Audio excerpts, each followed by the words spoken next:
అగ్రరాజ్యం అమెరికాలో అక్రమంగా నివసిస్తున్న విదేశీయులను ఆ దేశం ప్రత్యేక విమానాలలో వెనక్కి పంపుతున్న సంగతి మనకు తెలిసిందే. ఈ నేపథ్యంలో తాజాగా భారతీయులను ప్రత్యేక విమానంలో వెనక్కి పంపింది అమెరికా దేశం. అలా తొలి విడతలో 104 మంది భారతీయులు C-17 విమానంలో బుధవారం అమృత్సర్ చేరుకున్నారు.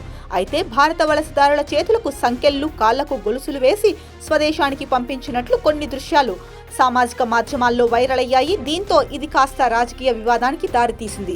ఈ నేపథ్యంలో కేంద్రం దీనిపై స్పందించింది. ఆ ఫోటోల్లో ఉన్నది భారతీయులు కారని స్పష్టం చేసింది.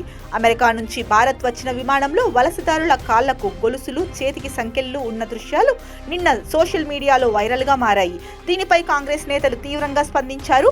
వారిని నేరస్తులుగా పంపడం అవమానకరమని, ఓ భారతీయుడుగా ఇలాంటి దృశ్యాలు చూడలేకపోతున్నానని కాంగ్రెస్ నేత పవర్ ఖేడా ఆవేదన వ్యక్తం చేశారు.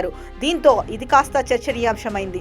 ఈ నేపథ్యంలో ప్రభుత్వానికి చెందిన PIB ఫ్యాక్ట్ చెక్ డిపార్ట్మెంట్ ఆ ఫోటోలపై నిజ నిర్ధారణ ప్రక్రియ చేపట్టింది. ఇందులో అవి ఫేక్ అని తేలినట్లు PIB వెల్లడించింది. భారత వలసదారులను సంకెళ్లు వేసి స్వదేశానికి పంపించినట్లుగా సామాజిక మాధ్యమాల్లో వైరల్ అవుతున్న దృశ్యాలు నకిలీవని తేల్చింది.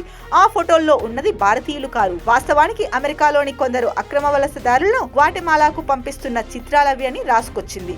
తొలి విడతలో భాగంగా నిన్న అమెరికా నుంచి 104 మంది వలసదారులు స్వదేశానికి చేరుకున్నారు. వీరిని పోలీసులు తనిఖీ చేసి వివరాలు పరిశీలించాక ఇళ్లకు పంపారు. వీరిలో కొంతమంది అమెరికా వెళ్లేందుకు తాము పడిన కష్టాలను మీడియాతో పంచుకున్నారు. ఏజెంట్ల మోసంతోనే తాము అక్రమంగా అగ్రరాజ్యానికి వెళ్లాల్సి వచ్చిందని తెలిపారు.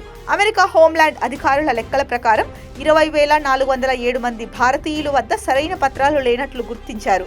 17,940 మందిని వెనక్కి పంపేందుకు తుది ఉత్తర్వులు జారీ చేశారు. దీంతో రానున్న రోజుల్లో అమెరికా నుంచి మరింత మంది స్వదేశానికి చేరుకోనున్నారు.